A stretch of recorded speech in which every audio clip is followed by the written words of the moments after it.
Assalamualaikum warahmatullahi wabarakatuh. Di sini kami akan menjelaskan materi tentang sistem ekonomi syariah.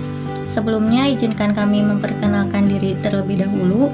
Saya Resil Palmalia Rahman dan teman saya Triski Mahesa Prameswari. Untuk materi pertama akan dijelaskan oleh Triski Mahesa Prameswari.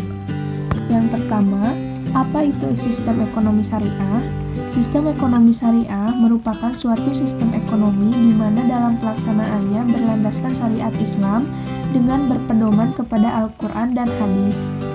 Sedangkan menurut para ahli, yang pertama menurut Profesor Dr. Jainuddin Ali, ekonomi syariah adalah kumpulan norma hukum yang bersumber dari Al-Quran dan Al-Hadis yang mengatur perekonomian umat manusia.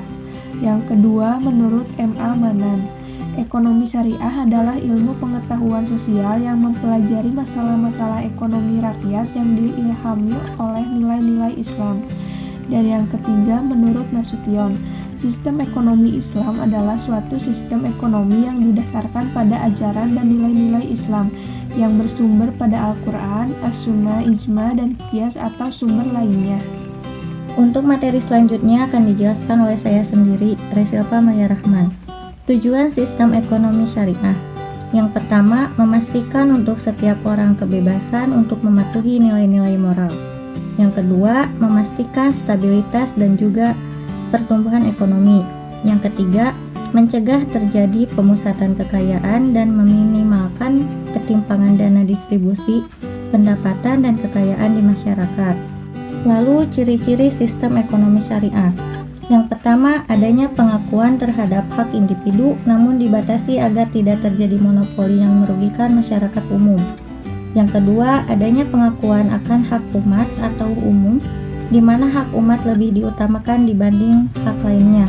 Yang ketiga, adanya konsep halal dan haram, di mana semua produk barang dan jasa harus bebas dari unsur haram yang dilarang dalam Islam. Dan yang terakhir, sumber ekonomi syariah. Yang pertama ada Al-Quran, yang kedua ada As-Sunnah An-Nabawiyah, dan yang terakhir ijtihad. Ruang lingkup sistem ekonomi syariah. Yang pertama ada bai. Bai adalah jual beli antara benda dengan benda atau pertukaran benda. Yang kedua ada akad, adalah kesepakatan dalam suatu perjanjian antar dua pihak atau lebih untuk melakukan dan atau tidak melakukan perbuatan hukum. Yang ketiga ada syirkah. Syirkah adalah kerjasama antara dua orang atau lebih dalam hal permodalan, keterampilan, atau kepercayaan dalam usaha tertentu dengan pembagian keuntungan berdasarkan nisbah. Lalu yang keempat ada mudharabah. Mudharabah adalah kerjasama antara pemilik dana atau penanam modal dengan pengelola modal untuk melakukan usaha tertentu dengan pembagian keuntungan berdasarkan nisbah. Yang kelima, muzaroah. Muzaroah adalah kerjasama antara pemilik lahan dengan penggarap untuk memanfaatkan. Yang keenam, murabahah. Murabahah adalah pembiayaan saling menguntungkan. Mungkin sekian yang dapat kami sampaikan. Mohon maaf apabila terjadi banyak kekurangan. Wassalamualaikum warahmatullahi wabarakatuh.